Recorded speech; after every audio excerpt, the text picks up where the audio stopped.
नारी के 9 महीना पूर्ण हो जाते हैं। दीनानाथ सोच रहा है प्रभु अब क्या होगा। जब 9 महीना पूरे हुए हैं तो आज नारी की हालत बिगड़ने लगी है। हुआ क्या दोस्तों, 9 महीना गए बीत, लगावे प्रीति प्रभु से प्यारी। कह रही पति से बात रे निक सुन ले बलम हमारी।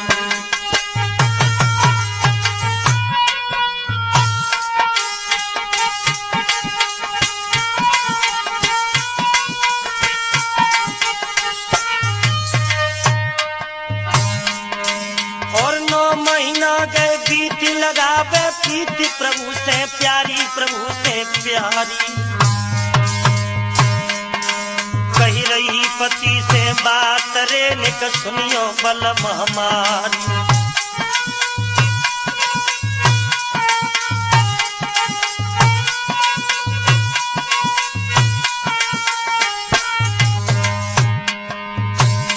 आज दीनानाथ की पत्नी रोकर के कहने लगी, साजन साजन मेरी एक बात सुनो। मेरे होई उदर में पीर बदे न धीर, सुनो सरदारी सुनो सरदारी। रुपया नए कौपास रे दीना की अकल गई मारी।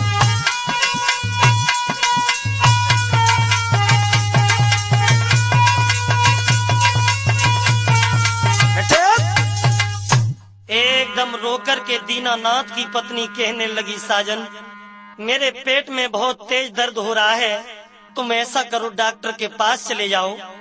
आज दीनानाथ खोपड़े को पकड़ के बैठ गया, क्या करूं, मेरे पास एक भी पैसा नहीं है। समझा कर के अपनी पत्नी से कहने लगा, तुम चिंता मत करो, कुछ न कुछ इंतजाम में अवश्य करूंगा। और उस किसान ने क्या किया है भैया, और छोड़ के अपनी प्यारी को किसान घर से चल दियो।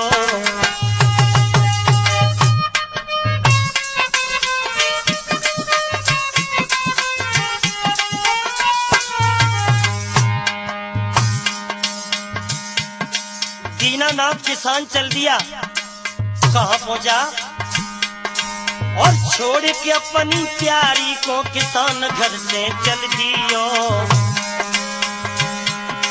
ठाकुर विक्रम घर जाय के, ठाकुर विक्रम घर जाय के सबई हाल कह दियो।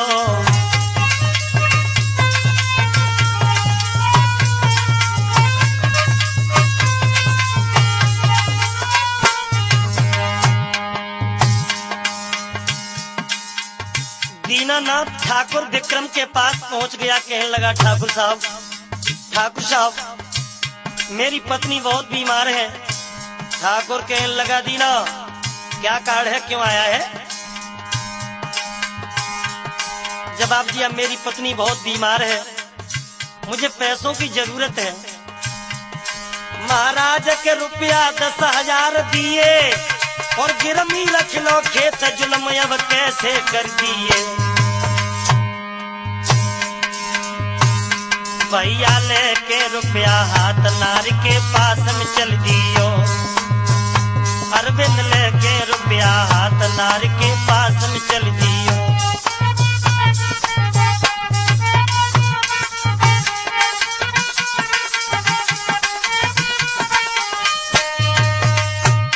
और पास में चल दियो, दुल्हन के पास में चल दियो।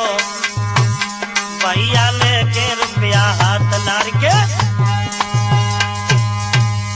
देखते हैं भक्तों, होनी बड़ी ही बलवान होती है, होनी से पेश किसी की नहीं जाती। जब दीनानाथ अपने घर पहुंच जाता है और अपनी बीमार पत्नी डॉक्टर साहब के सामने पहुंच जाता है, कहने लगा, डॉक्टर साहब मेरी पत्नी बहुत बीमार है। आज डॉक्टर साहब उस दीनानाथ की पत्नी को देखने लगे भक्तों, लेकिन डॉक्टर के घर में जाकर के क्या हुआ, अरे जाके घर जन्मी सुकुमारी।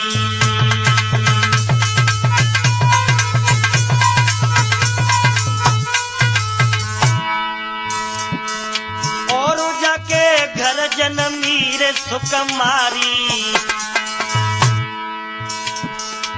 देखी लली को खुशी अति भारी।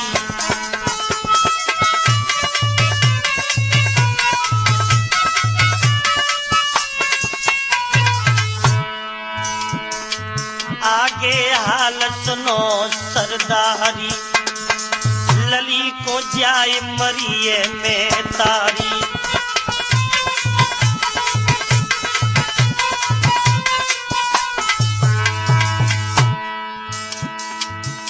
आज दीनानाथ की पत्नी एक लड़की को जन्म देकर के खत्म हो जाती है। भक्तों, दीनानाथ ने अपनी पत्नी की हालत को देखा, एकदम धरती से मूड़ पटक दिया और देखा हालियत निज नारी की।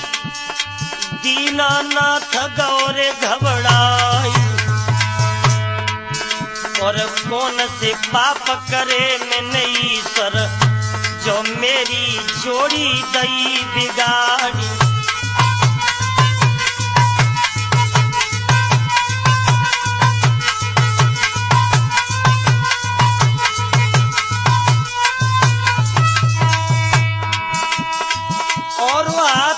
छूट गई रे सुकुमारी, दीना गिरो तुम्हारो खाई। एक को दुख परने बारे समय को, विशेष की जीव लपेटा खाई।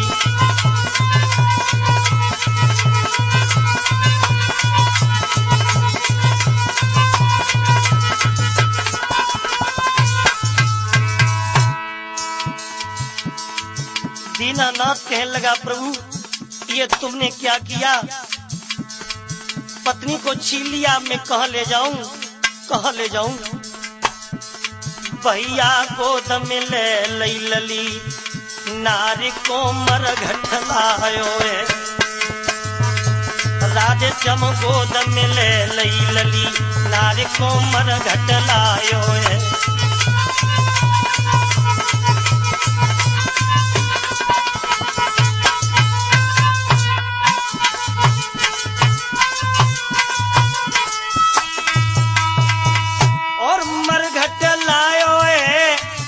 को मरघट लायो है, भैया गोद में ले लई लली, नारी को मरघट लायो है।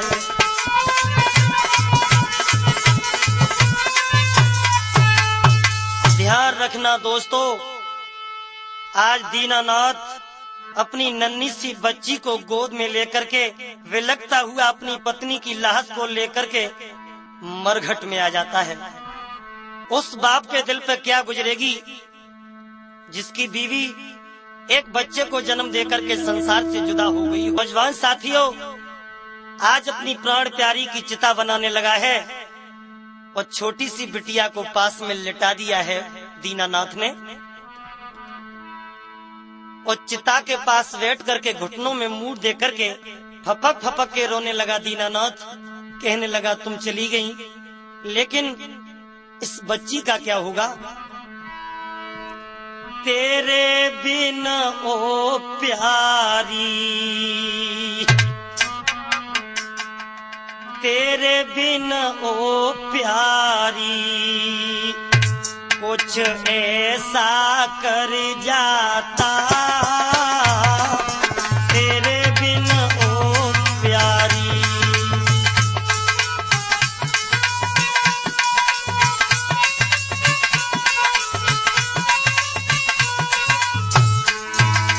क्या करूं, मेरी समझ में नहीं आता।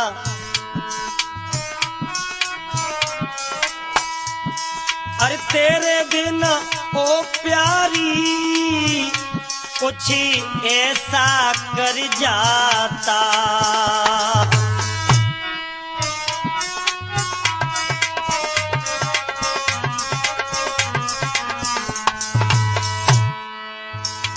और बेटी न होती तो क्या करूं? अरे बेटी न होती तो और तेरे संग ही मर जाता। जाता, बेटी न होती तो तेरे संग ही मर जाता।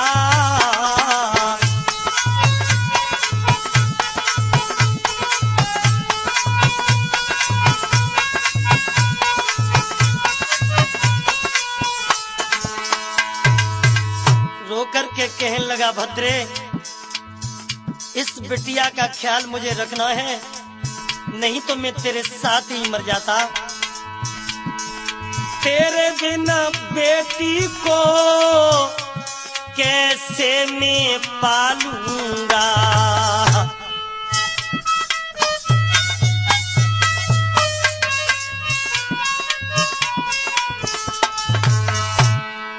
तेरे बिना बेटी को कैसे मैं पालूंगा।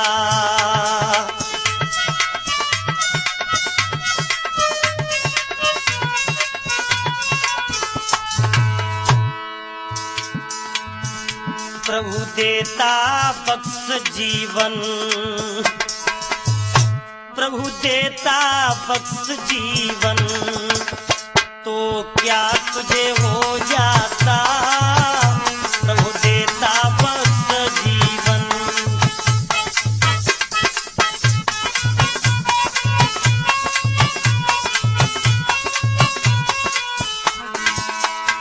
अरे बेटी न होती तो तेरे संग ही मर जाता। अरे बेटी न होती तो।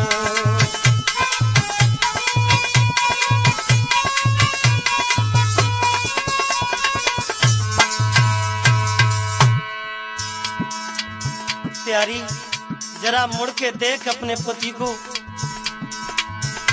जरा देख मुझे प्यारी, नहीं जहर में खाऊंगा।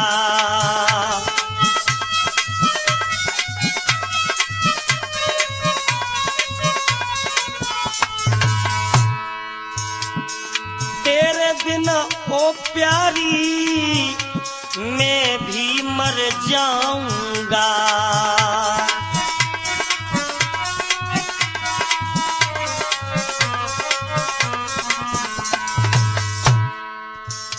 अरे तेरे बिना अब तो, अरे तेरे बिना अब तो मुझे कुछ नहीं भाता है। तेरे बिना अब तो मुझे कुछ नहीं भाता है।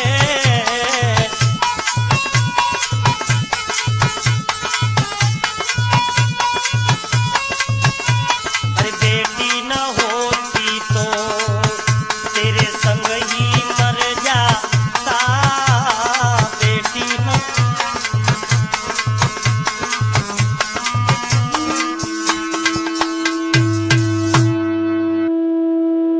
वो दीनानाथ जला देता है।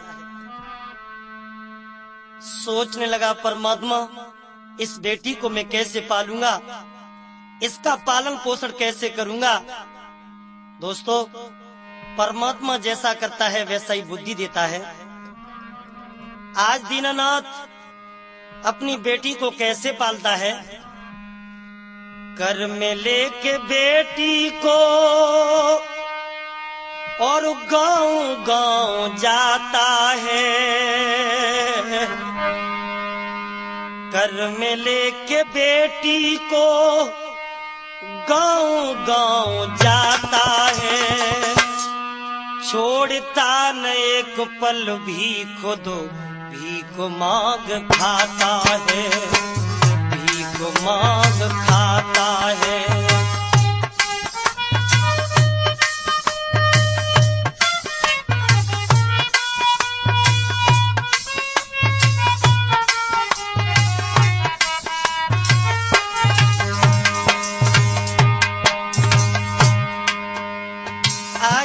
भीख मांग रहा है अपनी बिटिया को गोद में लेकर के। घर में लेके बेटी को और गांव गांव जाता है। छोड़ता न एक पल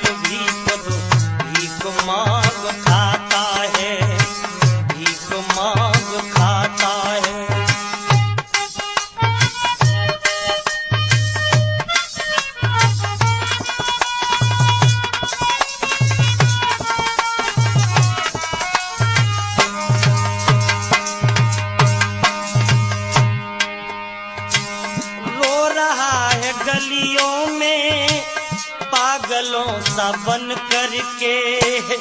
हे प्रभु, रो रहा है गलियों में पागलों सा बन करके।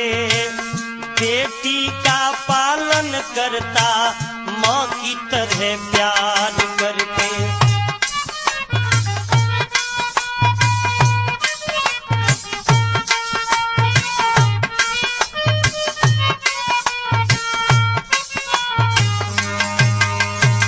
आज गलियों में अपनी बेटी को गोद में लेकर के रो रहा है, घर घर भीख मांग रहा है। अपनी प्यारी बेटी को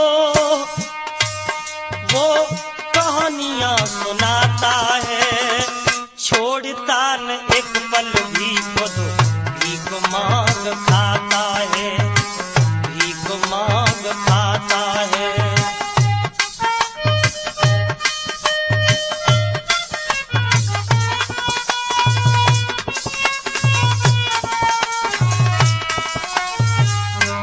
सारे समय परमात्मा ऐसा तो कभी नहीं देना, कर में लेके बेटी को गांव गांव जाता है, छोड़ता न एक पल भी खुद भीख मांग खाता है।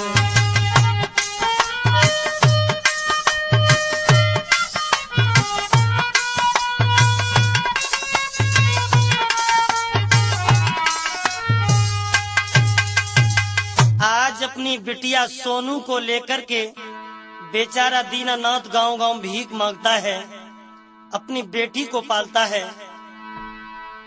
देखना भक्तों, धीरे धीरे भीख मांग करके दीनानाथ ने अपनी बिटिया को बड़ा कर लिया। जब बिटिया बड़ी हो जाती है तो 8वीं क्लास में सोनू भैया पढ़वे लली बुझावे।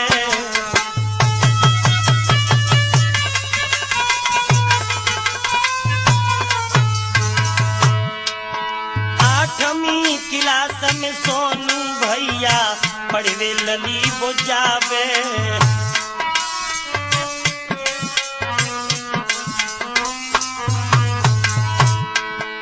बहुत सुंदर है बिटिया, पढ़ के सीधी बिन मैया की वापिस घर पे आवे।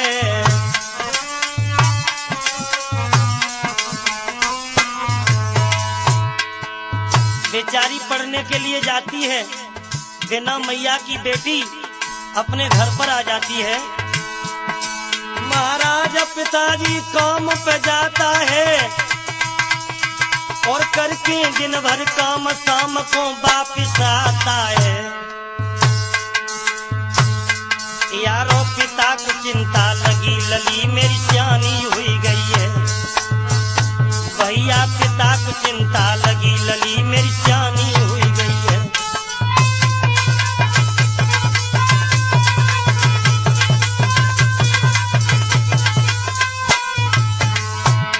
और सियानी हुई गई है, लली मेरी सियानी हुई गई है। अब तो पिता को चिंता लगी, लली मेरी सियानी हुई गई है।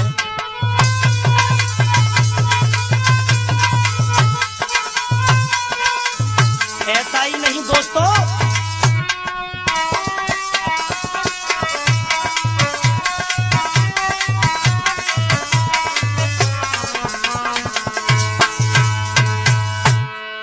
किन के मर जाए दुख उपजत हैं और किन के मरे भरम हुई जाए। और किन के मर जाए घर बिगड़त है और किन के मरे देश छुट जाए।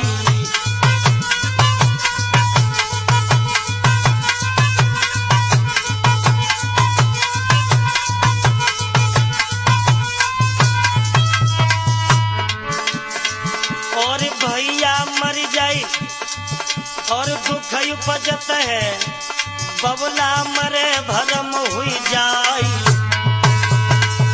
और प्रिया मर जाई घर बिगड़त है, मैया मरे देश छुट जाए। क्या बात है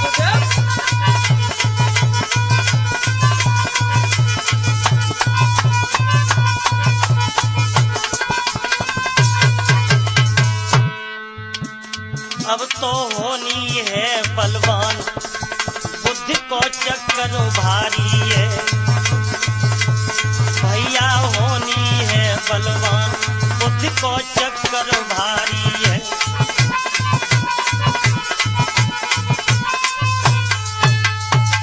ध्यान रखना दोस्तों, दीनानाथ सोचने लगा है कि मेरी बिटिया अब तो सियानी हो गई है, शादी के योग्य हो चुकी है।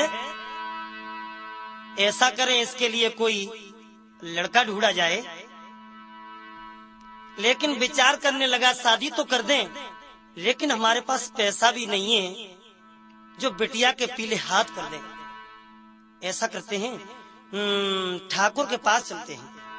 सोचने लगा, अभी मैंने ठाकुर के 10,000 रुपए नहीं चुका पाए, लेकिन क्या करूं। आज विचार करके भक्तों ध्यान रखना, घर में खोपड़े को पकड़कर बैठ जाता है। लेकिन बेचारी सोनू बहुत सुंदर थी, बहुत सुंदर थी। क्या वर्णन करें उसका हम,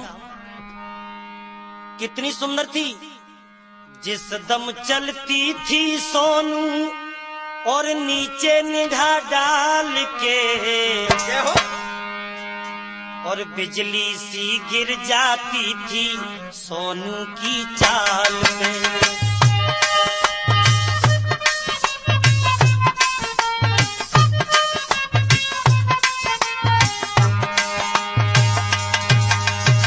बड़ा सुंदर बिटिया है। जिस दम चलती है सोनू नीचे निगाह डाल के, बिजली सी गिर जाती है सोनू की चाल पे।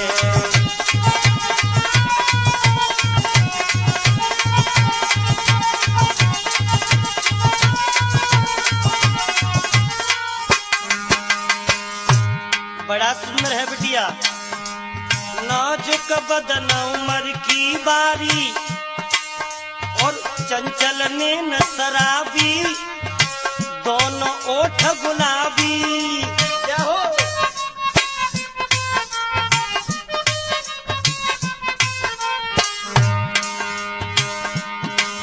और नाजुक बदन उम्र की बारी, और चंचल नैन शराबी, दोनों ओठ गुलाबी। चलबे में बल खाए कमरिया, अरे चलबे में बल खाए कमरिया, जो बन ले अंगड़ाई राई। नागिन से लहराते के सही कमाल के, बिजली सी गिर जाती थी सोनू की चाल में। बिजली सी गिर जाती थी सोनू की चाल में।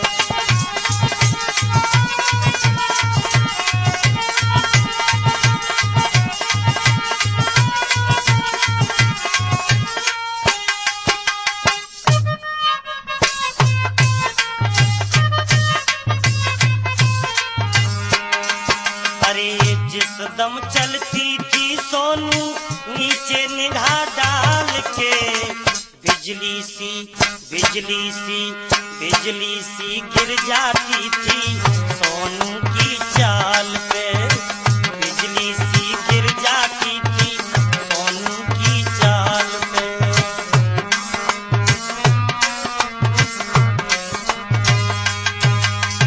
बहुत सुंदर थी बिटिया। उस बिटिया की सुंदरता को देखकर के पिता विचार कर रहा है, और इसने क्या किया है कि देख सुता को रूप बाप ने मन में अब जानी।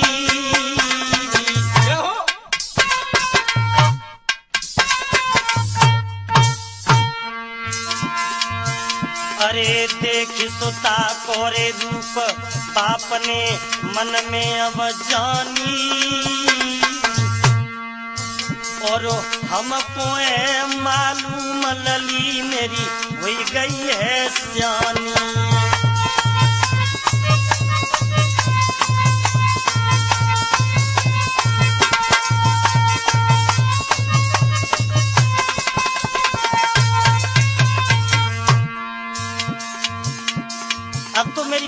शादी के योग्य हो गई है।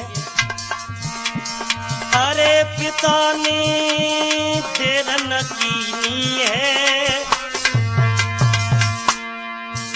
और जाय रो पिता बाजार लली संग ही चल दीनी है।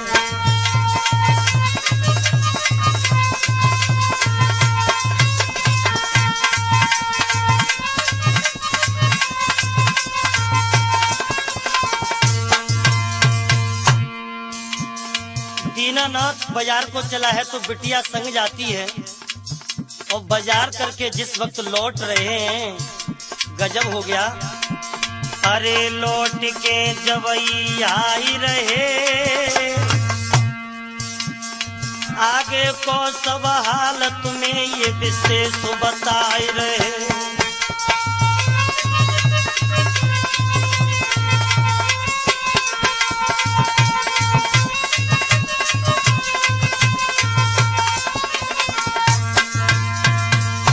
उम्र थी थोड़ी बेटी की और जौवन में मदमस्त करूं तारीफ क्या चोटी की।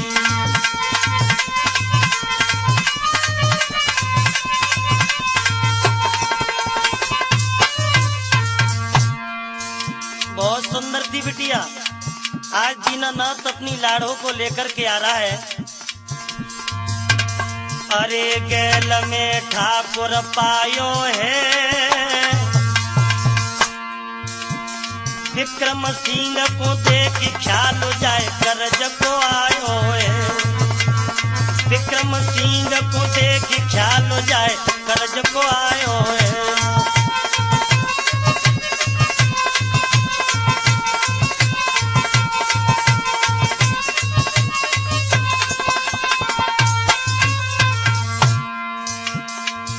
रास्ते में विक्रम घोड़े पे सवार होकर के आ रहा है ठाकुर। अरे भैया जैसे ही देखा आज दीनानाथ को कर्जा का ख्याल आया कि मेरे पास 10,000 रुपए हैं ठाकुर साहब के। गैल में ठाकुर पायो है विक्रम सिंह को देख ख्याल हो जाए कर्ज को आयो है।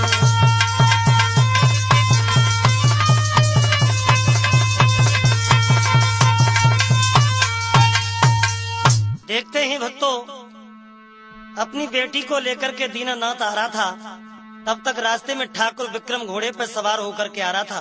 दीनानाथ ने देखा कि इसका कर्ज है मेरे पास, आंख छुपा के निकल चलूं। तब तक विक्रम ठाकुर सामने पहुंचा। दीना कहाँ से आया रे तू? महाराज बाजार करके आया हूँ। एक बात बता दीना। बताओ महाराज। तब विक्रम बोला दीना से और तू बेईमान कहता है।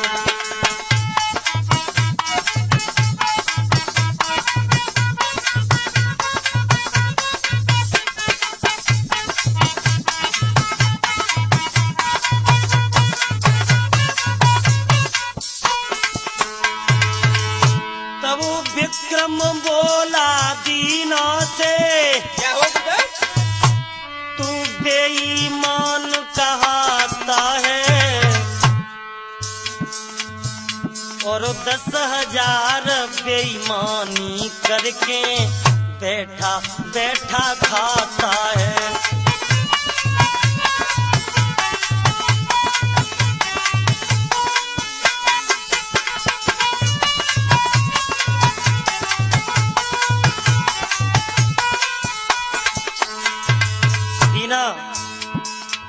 तुझे ये पता नहीं है कि हमारे तुम्हारे पास 10,000 रुपए हैं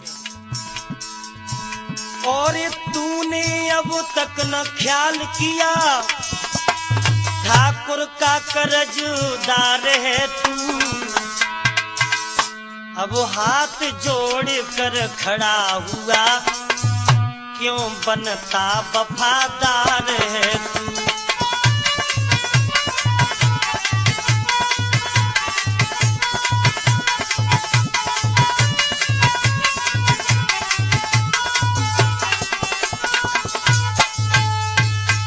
ठाकुर विक्रम कहने लगा दीना तुझे शायद ये मालूम होना चाहिए तेरे पर मेरे 10,000 रुपए हैं और तेरा खेत भी हमारे पास गिरवी रखा है। एकदम जैसे ही ठाकुर की निगाह उस लड़की पर पड़ी दीना। हाँ हाँ ठाकुर साहब, ये लड़की कौन है?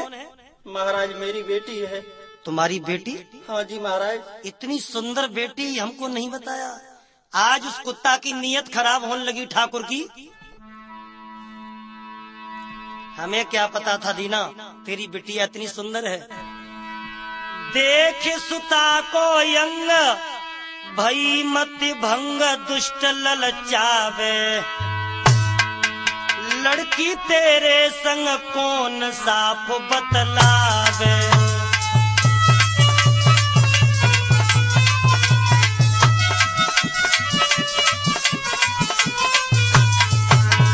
दीना ये लड़की तेरी बहुत सुंदर है, बहुत सुंदर है रे।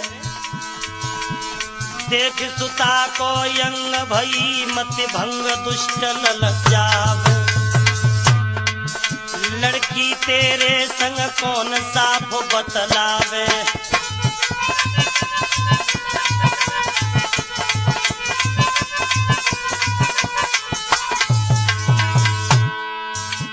देख लली को रूप खिले जैसे धूप ठाकुर हर्षावे, ठाकुर की देख के दशा लली घबरावे, ठाकुर की देख के दशा लली घबरावे।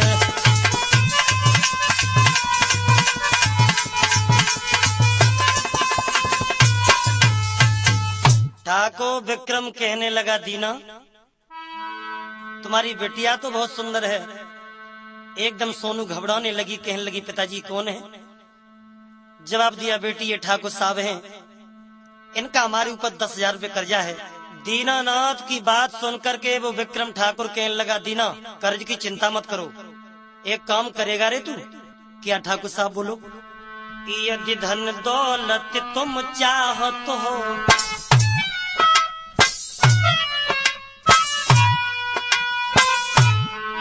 यदि धन दौलत तुम चाहत हो, जितना चाहो उतना ले लो, यदि कर्जा माफ करानो है, यदि कर्जा माफ करानो है करना है तो अपनी बेटी सोनी हमको देनी होगी।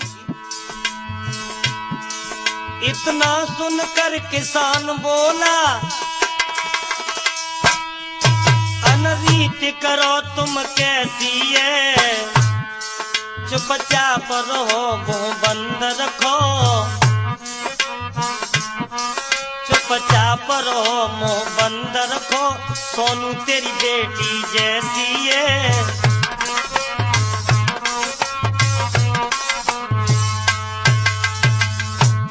भक्तों ध्यान रखना, आज ठाकुर जैसे ही आगे बढ़ा सोनू घबराने लगी। ठाकुर साहब मुझे छोड़ दो, मेरी क्या गलती है? कर्जा तो मेरे पिता पर है। ठाकुर कहने लगा लड़की तुझे मेरे साथ चलना होगा। एकदम हाथ को पकड़ करके खींचने लगा। ठाकुर साहब बूढ़े बाप में एक लात मारी, आज बेचारा दीनानाथ जमीन पर गिर जाता है। रोकर के सोनू कहने लगी पिताजी मुझे बचा लो, ये दुष्ट मुझे नहीं छोड़ेंगे। पिताजी हम बिन मैया की दी बचाए ले लाज लुटी जाती है।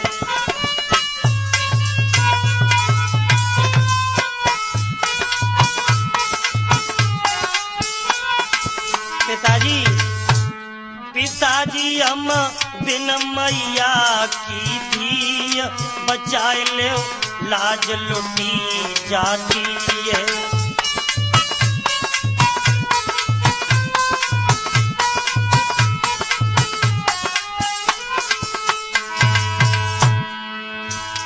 मेरी अबे उमरिया बारी, ये दुष्ट करेंगे ख्वारी मेरी।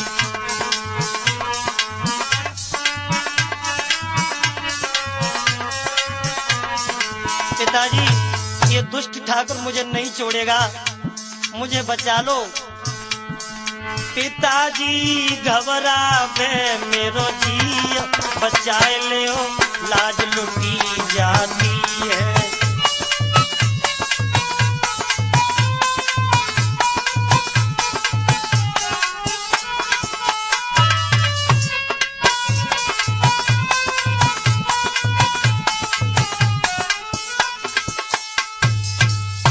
आज रो कर के सोनू कहने लगी, पिताजी मुझे बचा लीजिए। लेकिन बूढ़ा बाप खड़ा खड़ा देखता रहा। मैं मजबूर हूँ। बेचारी रो कर के कहने लगी, पिताजी रोई रोई रोए रोए सोनू बिलखावे, नीनन से नीर बहावे।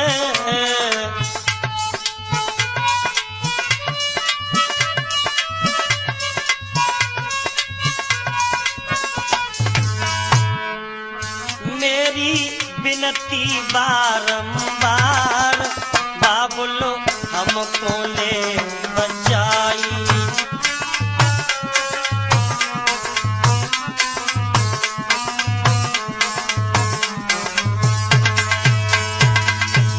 तेरी बेटी मर जाएगी बाबुल, जो इज्जतिया जो लुटेगी, तेरी बेटी नहीं बचेगी। जो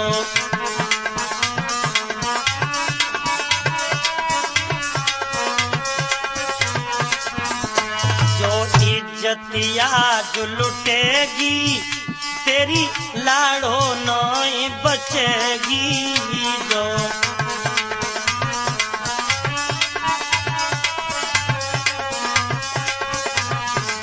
मेरो उजड़ गयो रे घर द्वार, बाबुलो हमको ले बचाई।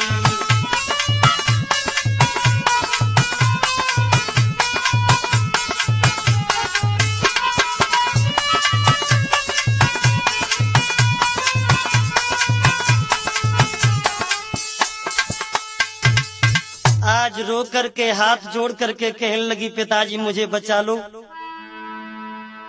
दीनानाथ कहने लगा, बेटी मेरा चारा नहीं चलता। और उस ठाकुर ने क्या किया अरविंद, और केस पकड़ के बिटिया को घोड़ा पे लौर बैठाई।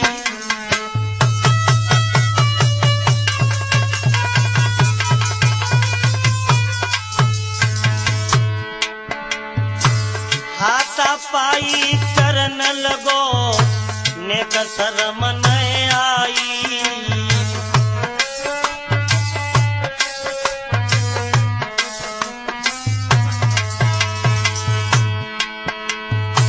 धर्मोहन को ध्यान वो बिटिया गैया सी डकराई रे।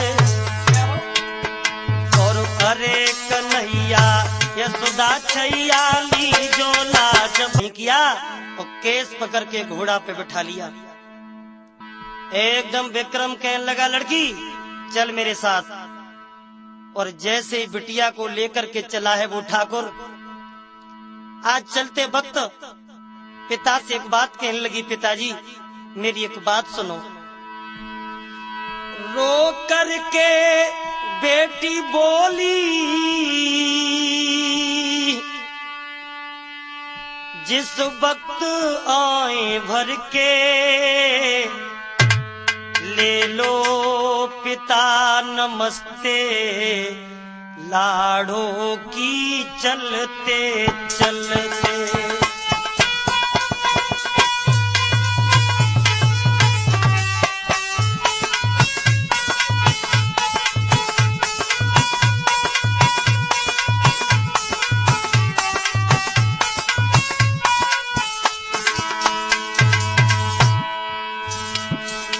करके बेटी बोली,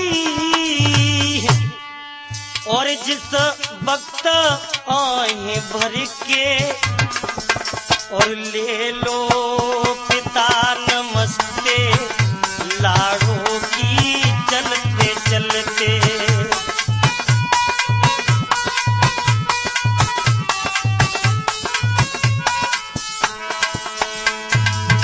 पिताजी कुछ चल सके जो चारा जीवन मेरा बचा लो। बाबुली अब चलती बेरा सीने से मुझे लगा लो। बाबुली अब चलती बेरा सीने से मुझे लगा लो।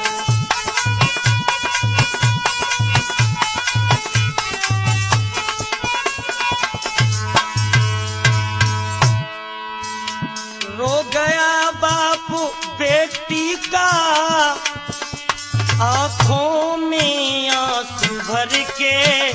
ले लो पिता नमस्ते लाड़ों की चलते चलते।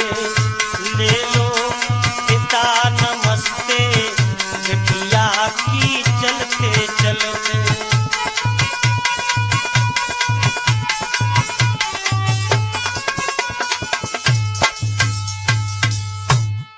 आज बंधुओं बेचारा बाप इतनी सुनकर के तो बेहोश हो जाता है। और उस ठाकुर ने क्या किया अरविंद? देखिए भक्तों, इस भारत की क्या दुर्दशा हो रही है। मेरी तो समझ में सिर्फ एक बात आई कि नारी कितनी भोली भाली जाके दुनिया बैर पड़ी। अरे दुनिया बैर पड़ी ऐलानी दुनिया बैर पड़ी। नारी ओ नारी ओ नारी कितनी भोली भाली जाके दुनिया बैर पड़ी।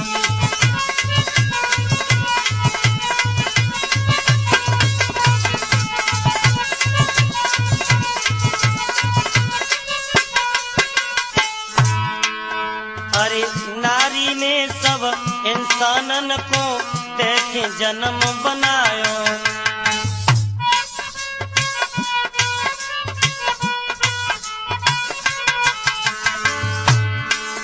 और नारी को भैया देखो सबने बुरा बतायो। चाहे चाहे लगे बहन में तारी जाके दुनिया बैर पड़ी। चाहे लगे बहन में तारी जाके दुनिया बैर पड़ी।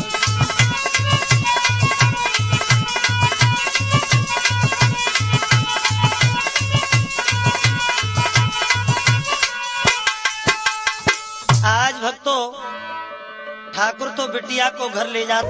उस ठाकुर ने रात को बिटिया की इज्जत लूट करके सुबह छोड़ दिया। और जैसे ही बिटिया अपने घर आई, पिता मरा पड़ा है, भीड़ भाड़ देखी है, तो आज वो बिटिया अपने पिता की लाश पर रोने लगी। पिताजी तुमने मेरे पीछे ये क्या कर लिया? बबुला निक अखियां खोलो और अपनी बेटी से कह करके बोलो बाबुलो।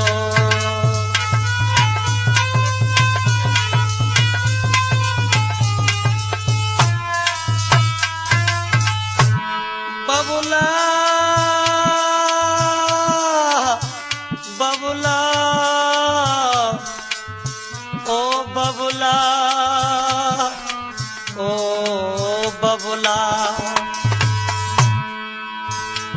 बाबुलन का अखियां खोलो अपनी लाड़ों से उठ करके बोलो बबुला।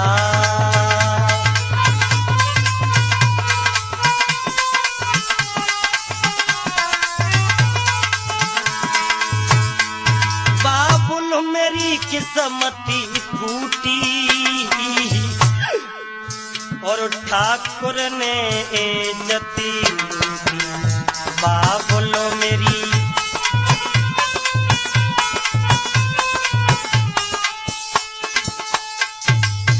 आज पिता की लाश पर रो करके बोली है, बाबुल मैं कसम खा के कहती हूँ उस ठाकुर की मौत करके अपनी मांग भरूंगी। और भक्तों उसी वक्त वो बिटिया वहां से चल देती है आंखें लाल लाल, डोरे झलक रहे हैं। और अपने बाप का बदला लेने के लिए आज वो बिटिया चली है और ठाकुर के घर पहुंची। ठाकुर साहब से कहने लगी, ठाकुर साहब मेरे पिताजी भी खत्म हो गए, अब मैं तुम्हारी पत्नी बनना चाहती हूँ। देखिए क्या जाल रचा। और ठाकुर साहब से वो लड़की क्या बोली है? क्या बोली? कर रहे हैं संग तुम्हारे घर में और तन पे कष्ट उठाऊंगी मैं, उठाऊंगी मैं, भैया तुम बिना ना रह पाऊंगी मैं, भैया तुम बिना ना रह पाऊंगी मैं।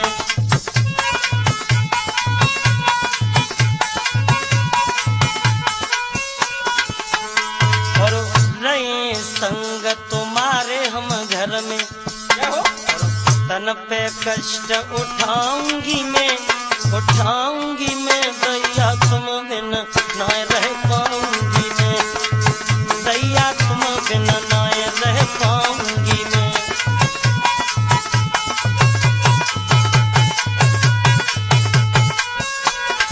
और बोली, बन गए राम संग गई सीता,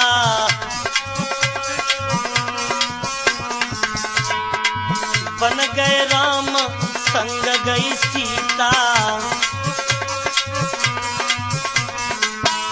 अरे रूखो सूखो खाए प्यारे घर में, मैं तो घर में ही गुजर चलाऊंगी, चलाऊंगी, दैया तुम बिना ना रह पाऊंगी, दैया तुम बिना ना रह पाऊंगी।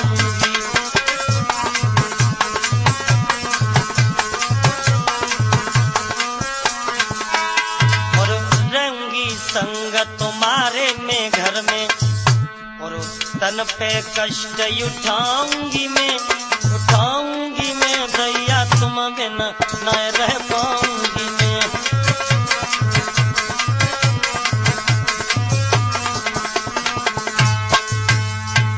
ध्यान रखना दोस्तों, ठाकुर उस बिटिया की चाल को नहीं समझ कि बाप का बदला किस तरीका से लिया जाए। कि सोनू उस ठाकुर के साथ सो रही है और सोते वक्त ये उठ जाती है।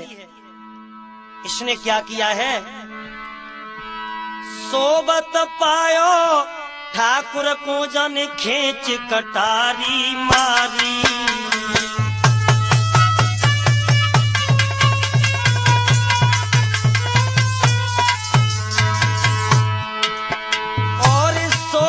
पायो ठाकुर को जानी खींच कटारी मारी। और धर्म की विजय तो हो गई रे, मर गो अत्याचारी।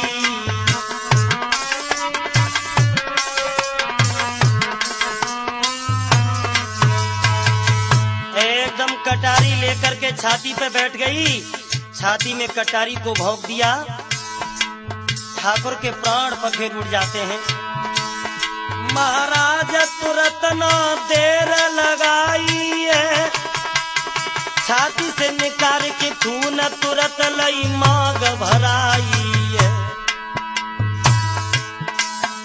छाती से खून निकाल करके अपनी खुद मांग भर ली। और उस बिटिया ने क्या किया? भैया पेट कटारी मारे, बिटिया फौरन मर गई है। अब तो पेट कटारी मार के लाड़ो फौरन मर गई है।